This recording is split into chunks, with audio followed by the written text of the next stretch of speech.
एक बार एक राजा एक संत के पास गया जो राज्य के बाहर एक पेड़ के नीचे बैठे थे।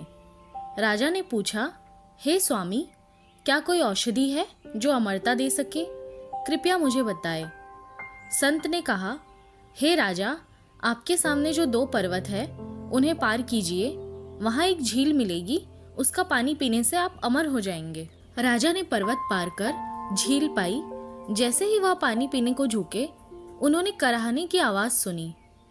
आवाज़ का पीछा करने पर उन्होंने एक बूढ़े और कमज़ोर व्यक्ति को दर्द में देखा। राजा ने कारण पूछा तो उस व्यक्ति ने कहा, मैंने इस झील का पानी पी लिया और अमर हो गया। जब मेरी उम्र 100 साल की हुई तो मेरे बेटे ने मुझे घर से निकाल दिया। मैं 50 साल से यहाँ पड़ा हूँ बिना किसी देखभाल के। मेरा बेटा मर चुका है और मेरे पोते अब बूढ़े हो चुके हैं। मैंने खाना पीना बंद कर दिया है, फिर भी जीवित हूँ। राजा ने सोचा, बुढ़ापे के साथ अमरता का क्या फ़ायदा? अगर मैं अमरता के साथ यौवन भी प्राप्त कर सकूँ तो? राजा वापस संत के पास गए और समाधान पूछा। कृपया मुझे अमरता के साथ यौवन प्राप्त करने का उपाय बताएं। संत ने कहा, झील पार करने के बाद आपको एक और पर्वत मिलेगा, उसे पार करिए और एक पेड़ मिलेगा जिस पर पीले फल लगे होंगे। उन फलों में से एक खा लीजिए और आपको अमरता के साथ यौवन भी मिल जाएगा। राजा ने दूसरा पर्वत पार किया और एक पेड़ देखा जिस पर पीले फल लगे थे। जैसे ही उन्होंने फल तोड़ने के लिए हाथ बढ़ाया, उन्हें तेज बहस और लड़ाई की आवाजें सुनाई दी।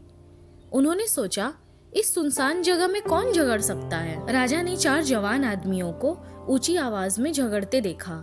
राजा ने पूछा, तुम लोग क्यों झगड़ रहे हो?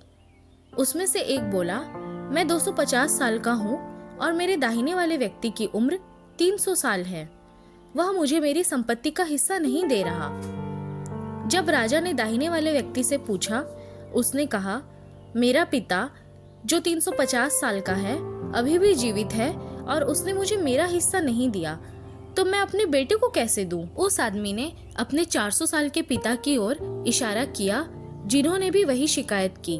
उन्होंने राजा से कहा कि संपत्ति के इस अंतहीन झगड़े की वजह से गांव वालों ने उन्हें गांव से निकाल दिया है। राजा हैरान होकर संत के पास लौटे और बोले, धन्यवाद, आपने मुझे मृत्यु का महत्व समझाया। संत ने कहा, मृत्यु के कारण ही इस संसार में प्रेम है। मृत्यु के बारे में चिंता करने के बजाय हर दिन और हर पल को खुशी से जियो, खुद को बदलो, दुनिया बदल जाएगी। हर कोई मृत्यु से डरता है, लेकिन जन्म और मृत्यु सृष्टि के नियम हैं। यह ब्रह्मांड के संतुलन के लिए आवश्यक है। इसके बिना मनुष्य एक दूसरे पर हावी हो जाते। तो दोस्तों, इस कहानी से हमें ये सीखने को मिलता है कि अमरता का सपना एक खतरनाक भ्रम हो सकता है। इस कहानी ने हमें बताया कि मृत्यु के बिना जीवन अधूरा है।